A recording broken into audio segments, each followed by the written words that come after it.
Ouça agora a palavra do pastor. Uma mensagem que pode mudar a sua vida. Meus irmãos, eu vou falar sobre Jesus Cristo, a palavra encarnada.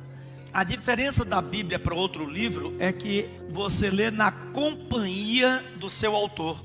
O autor está ali e o autor se fez a palavra. A palavra de Deus é uma palavra que chama, que faz existir, que faz agir. João disse que o verbo, a palavra, se fez o quê? Carne. A palavra se fez carne, osso e habitou entre nós.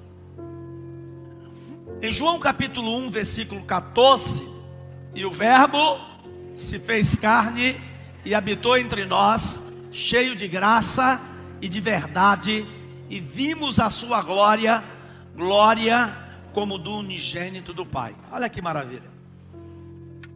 O verbo se fez carne e desceu. O verbo não só se materializou, mas habitou, morou entre nós durante 33 anos, de maneira viva, real, visível, como um dia o veremos face a face novamente. Ele estava entre nós.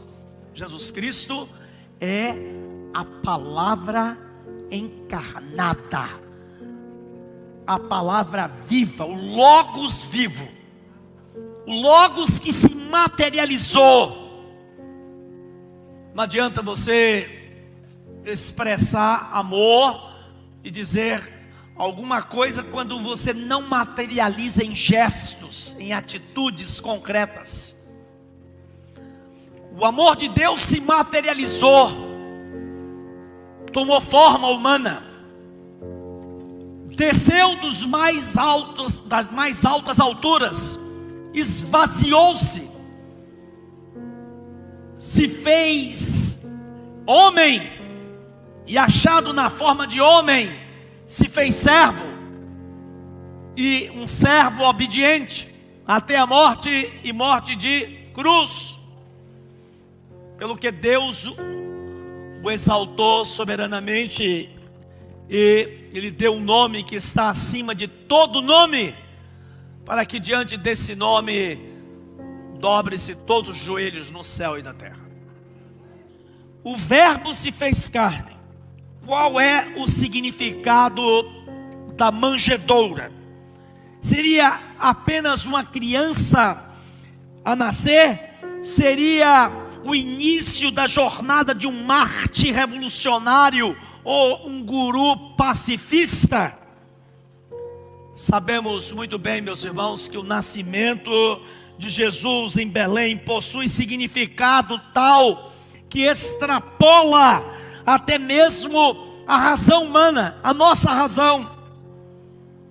Como pode aquele que é o Senhor dos céus e da terra, o Criador de todas as coisas, aquele menino, ser o Filho de Deus? Como compreender que um frágil bebê é o próprio Deus? A explicação está em Filipenses capítulo 2, esvaziou-se.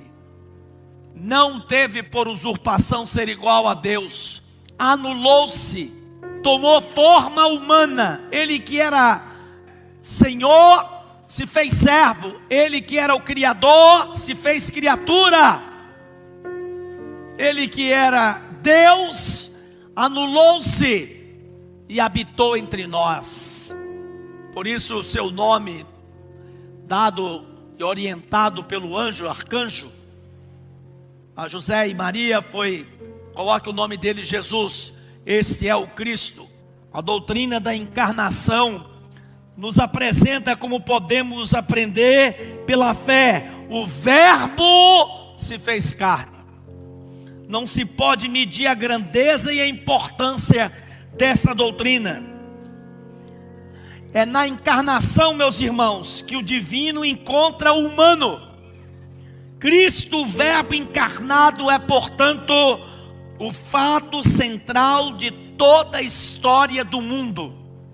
A encarnação, o Verbo, a palavra encarnada, tem seu pressuposto e seu fundamento na Trindade de Deus. Ali estava o próprio Deus, a própria Trindade.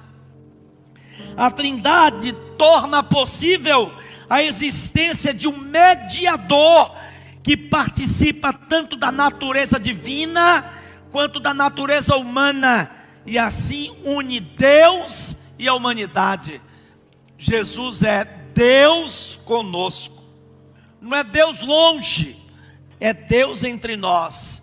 Cabe, portanto, meus irmãos, fazer um paralelo entre a Bíblia, as Escrituras Sagradas e quem é o próprio Jesus. Aliás, a Bíblia só tem uma razão de ser, de Gênesis a Apocalipse, revelar Jesus.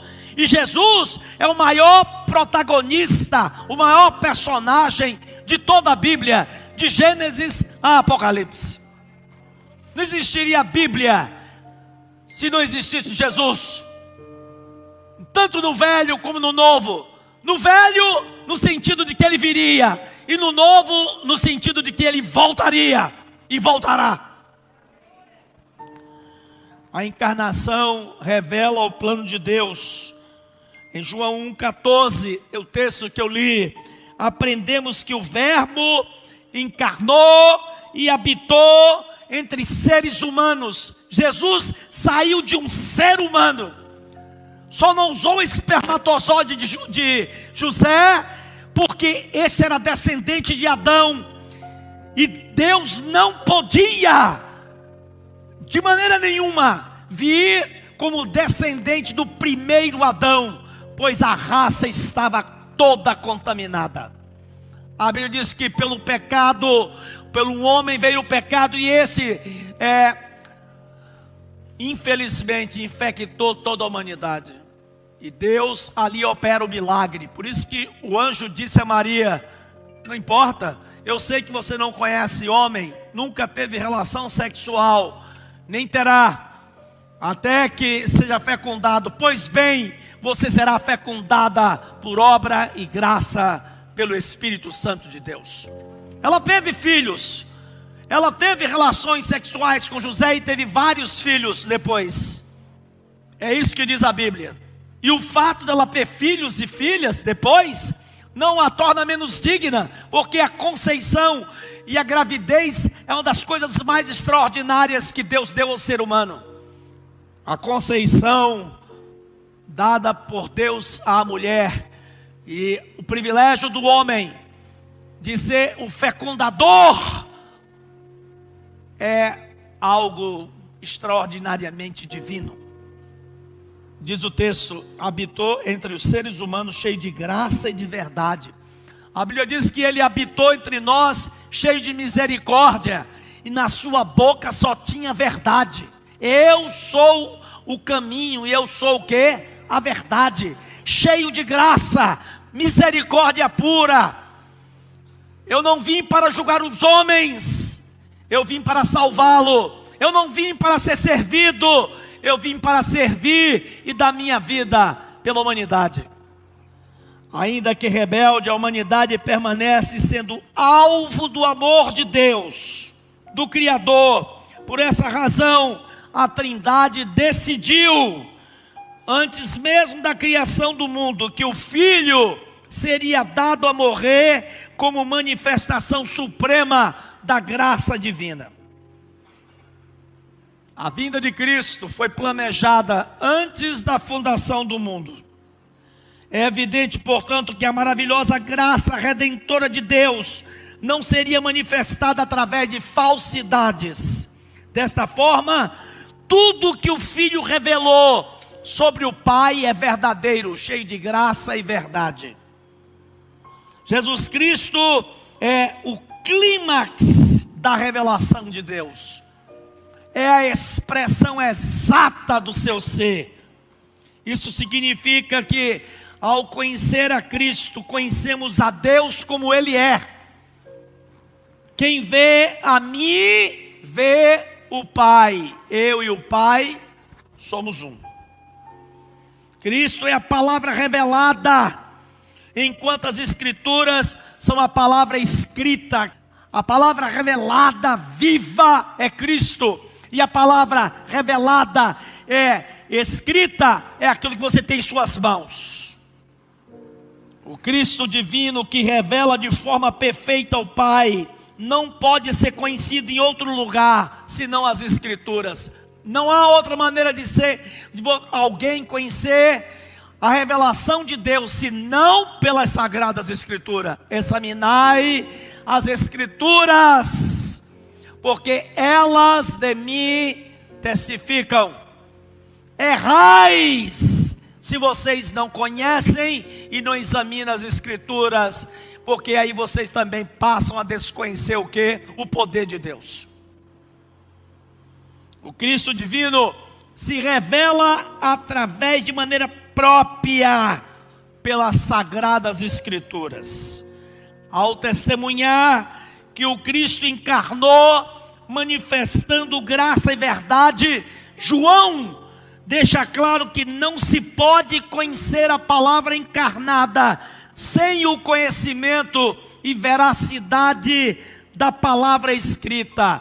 Toda a Bíblia aponta para Cristo. Toda a Bíblia revela a obra salvadora de Cristo.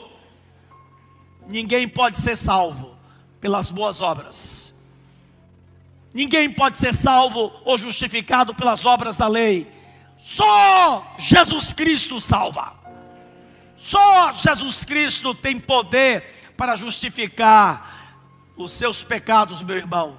Só Jesus Cristo tem poder para purificar o seu pecado.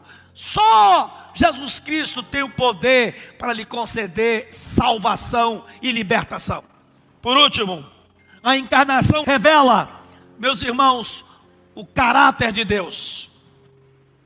A palavra encarnada, diz o texto, vimos a sua glória como do unigênito do Pai. Na encarnação, o Filho revela o Pai, Deus Pai, Deus Filho e Deus Espírito Santo. Possui exatamente a mesma substância divina. É a sua triunidade, o divino se achega à humanidade para nos revelar quem é a sua glória, a glória do Pai. A Bíblia diz, vimos a glória do Pai em Jesus. Filipenses diz a mesma coisa. Termina dizendo que toda língua confesse, todo joelho se dobre para a glória do Pai. O propósito da salvação é alguém reconhecer que Deus existe, e que é soberano, e que é Pai de nosso Senhor Jesus Cristo, para a glória de Deus. Por isso, quando você disser amém, diga amém e glória a Deus, porque a glória é só dele, e ele não divide a glória com ninguém. Você está aqui por causa da glória dele, da misericórdia dele, do amor dele. Portanto, glória a Deus.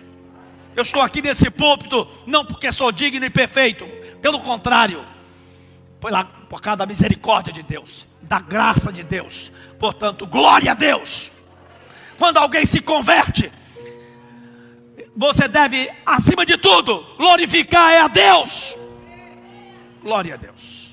Glória a Deus por cada vida que se redime, pelo ato extraordinário, poderoso de Cristo, que nos redime, e deixamos de ser escravos, e Ele disse, já não sois escravos, e sim agora sois filhos.